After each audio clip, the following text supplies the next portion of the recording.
السلام علیکم۔ میں آپ سب سے گزارش کروں گا کہ ایک مرتبہ سورۃ فاتحہ اور 3 مرتبہ سورہ اخلاص پڑھ کے ان کا ثواب ان مسلمانوں تک پہنچا دیں جو اس دنیا فانی سے جا چکے ہیں۔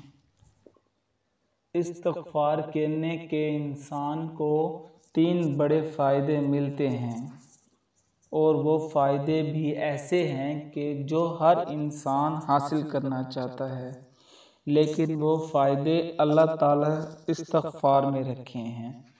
بندہ زبان کے ساتھ استغفر اللہ کہے اور اس کے ساتھ دل کے اندر ندامت ہو اور گناہوں سے بچنے کا پکا ارادہ کرے اور توبہ کرے، اسی کا نام استغفار ہے۔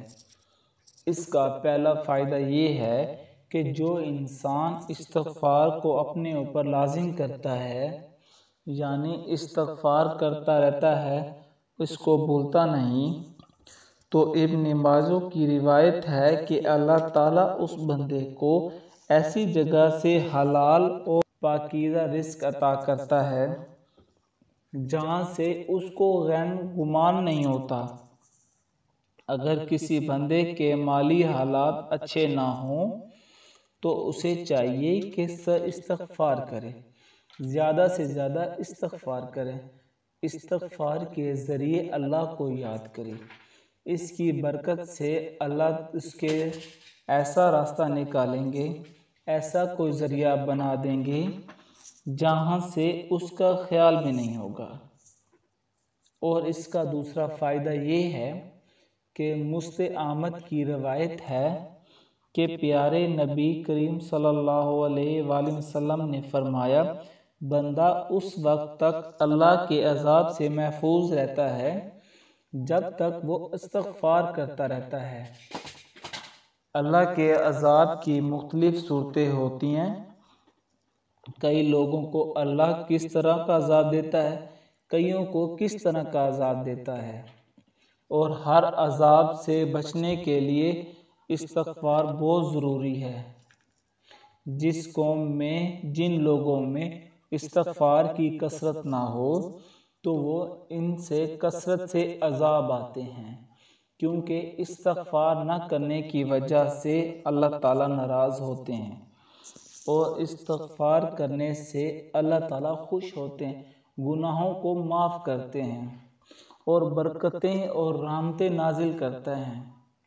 کیونکہ قدم قدم پر ہم ایسے گناہ کرتے ہیں جن کے ہمیں پتہ نہیں ہوتا، لیکن استغفار کی برکت سے وہ سارے معاف ہو جاتے ہیں اور وہ لوگ اللہ تعالیٰ کے عذاب سے محفوظ ہو جاتے ہیں۔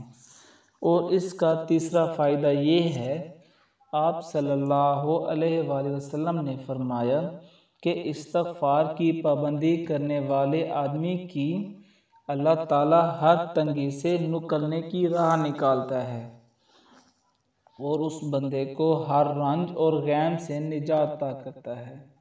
جیسا بھی گناہ ہو استغفار سے معاف ہو جاتا ہے۔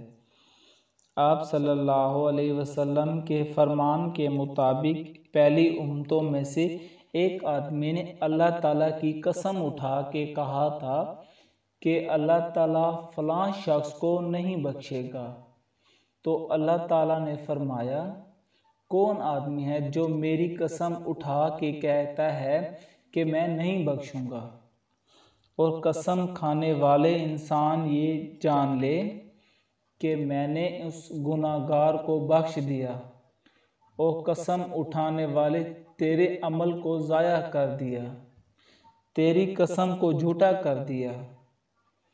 اللہ تعالیٰ کے ہاتھ ہر گناہ کی معافی ہے، بس توبہ کر کے دیکھیں، استغفار کر دیکھیں، اس کے آپ کو بہت زیادہ فائدے ملیں گے۔ ان باتوں کو آگے شیئر کریں۔ میری ویڈیو اچھی لگی ہو تو لائک کریں، شیئر کریں، سبسکرائب کریں۔ ملتے ہیں ایک اگلی ویڈیو میں، تب تک کے لیے اپنا خیال رکھیے گا فرینڈز۔ اللہ حافظ۔